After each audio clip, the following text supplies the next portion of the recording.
Welcome to Dear Leaders Love Your People, the podcast that bridges the gap between what you need and what your team needs for you to be an even stronger leader. We're going to tackle topics like team culture, imposter syndrome, generational differences, but we're going to do all of that from the perspective that I think often gets overlooked. Your people's perspective, what they need from you. If you're wondering if this is like elementary school where we're passing notes between each other, yes, that is exactly what it's like, but we're not getting in trouble this time. That makes me your note passer and host, Brandy Sperling. I am a keynote speaker, writer, founder of Sage Culture Co., the learning and development company, and I am still the reigning goat of folding cootie catchers even to this day. In less than 20 minutes, we are going to make leadership development fun, actionable, and all about helping you connect and grow alongside your people. Wait, speaking of, I think you've got some mail. Let's dive into today's episode.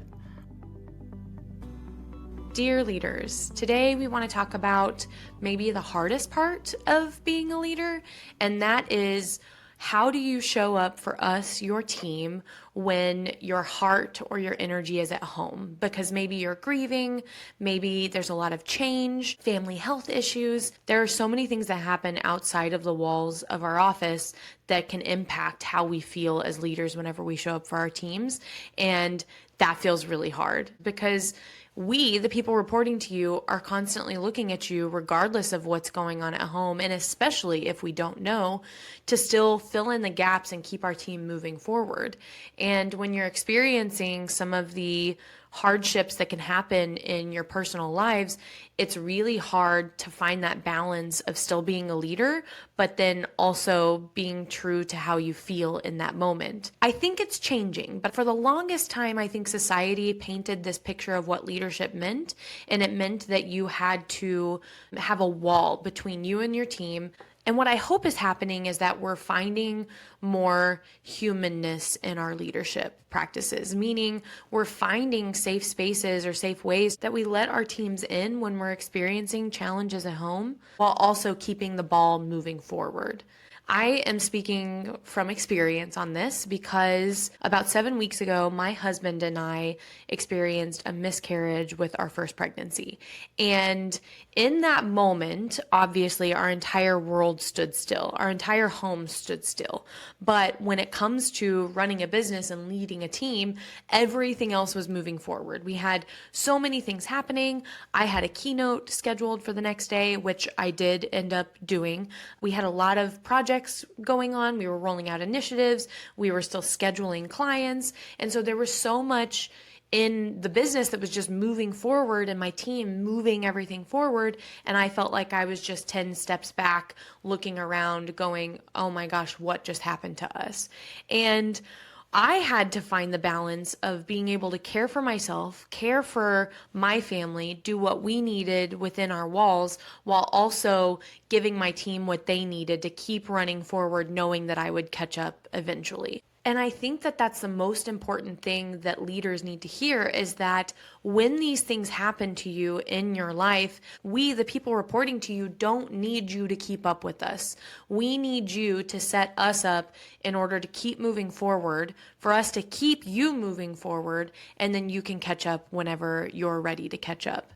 So that's what we want to give you. We want to give you some of the things that you can do whenever you're experiencing a lot of change or a lot of turmoil or even grief, whatever it is in your home life that's really splitting your energy in your team as well.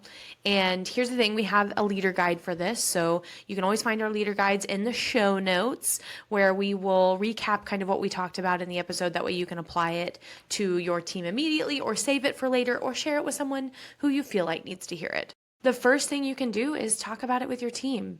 And I'm not advocating to share all of the details if you don't feel comfortable sharing them, but there is something magical that happens when you as a leader pull the curtain back for us as the people reporting to you. We get to see you be a human. We get to see you struggle like we struggle, because there's not a single person in this world that doesn't experience hard moments. And to normalize this moment of allowing those hard moments to also exist at work and not having to shut them off the minute that you walk in the door gives us permission to do the same. It gives us permission to open up whenever we feel comfortable to share what we're going through. Whenever we experienced what we experienced, I did share it with my team. They weren't the first people I told, but I did share it with them because I knew that there wasn't going to be this badge of honor that I could put on that I experienced one of the most difficult moments of my life and didn't share it with the people that I work every single day with. I chose to share it with them. And by doing that, it empowered them to support me. Of course, obviously, as their leader, I'm always here to support anybody that's working within our company. But it allowed them to turn their gaze to me and be able to support me in any way that I needed right then in that moment. When we share what's going on behind the scenes, whenever it feels safe to do so, there's something that happens on the other side called vulnerability trust. One of my favorite quotes is by Dan Coyle, who wrote The Culture Code. And the quote goes, vulnerability doesn't come after trust, it precedes it. Leaping into the unknown when done alongside others causes the solid ground of trust to materialize beneath our feet. Let me say that again. Vulnerability doesn't come after trust, it precedes it. What a testament to what being vulnerable and open to your team can do. It's not only that they can support you through whatever challenge you're facing, but it's actually that you're building stronger trust alongside them as you're going through this hard moment. I knew a team that was reporting to a leader, and they had been reporting to this leader for years. This leader was struggling quite a bit, struggling in their work, struggling at home.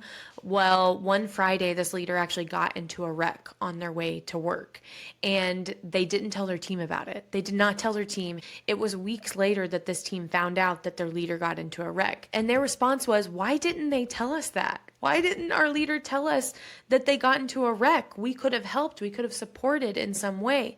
And so I think sometimes what happens, you as a leader think that you're shielding your team from what you're going through. But in reality, when you don't let them into big moments, that's the minute that we could be questioning, well, did they not feel safe in sharing that with us? Especially when you want to create a safe space for us to share those things with you. So if you're going through something and you feel comfortable with it, share it with your team. Let us in. Let us know what you're going through. It doesn't have to be all of it, but pull back the curtain a little bit so that you have the space to build that vulnerability trust on the other side.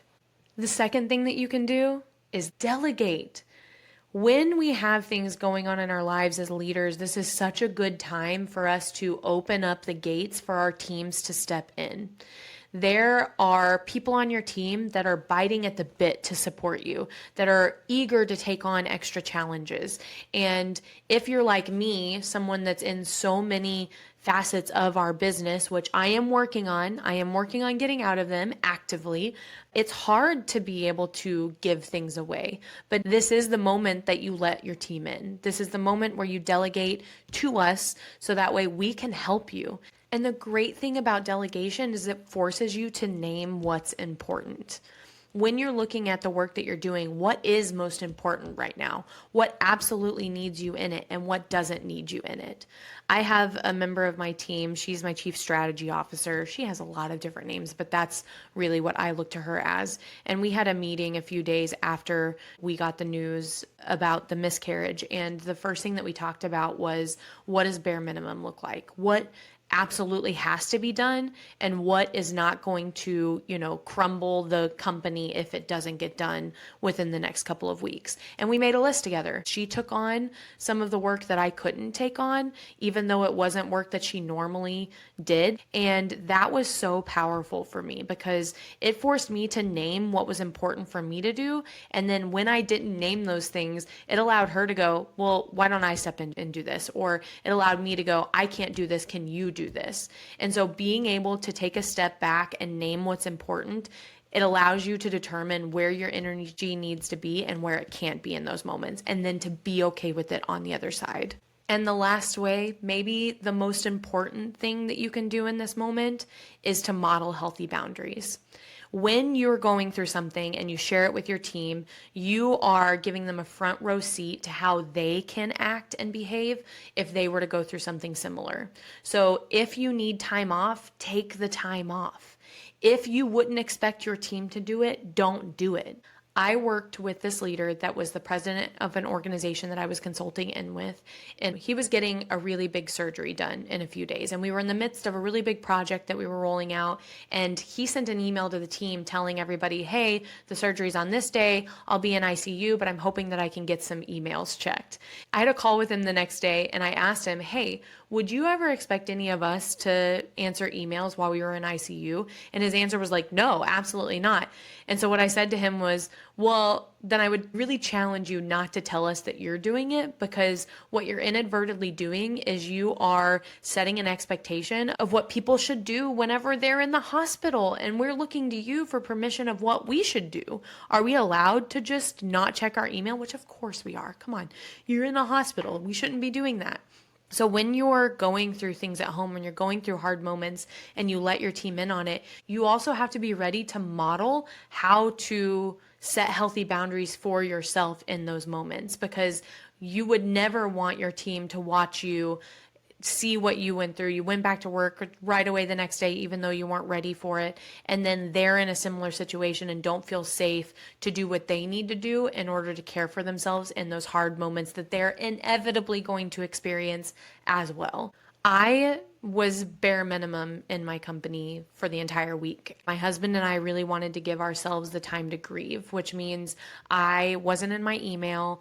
I did what I had to do, but nothing more. And I think that that was really important, not only for us, it was the time that I needed to spend, in my house and with my family, but it's also the permission that I needed to give to anybody that was looking to me as a leader in that moment to say, you should do this too. We should always give ourselves time to grieve. There's nothing that can't wait for me to get through this experience in this moment and give myself the time that I needed. So making sure that you're setting healthy boundaries, not only for yourself, but showing us what's acceptable and what's possible as well.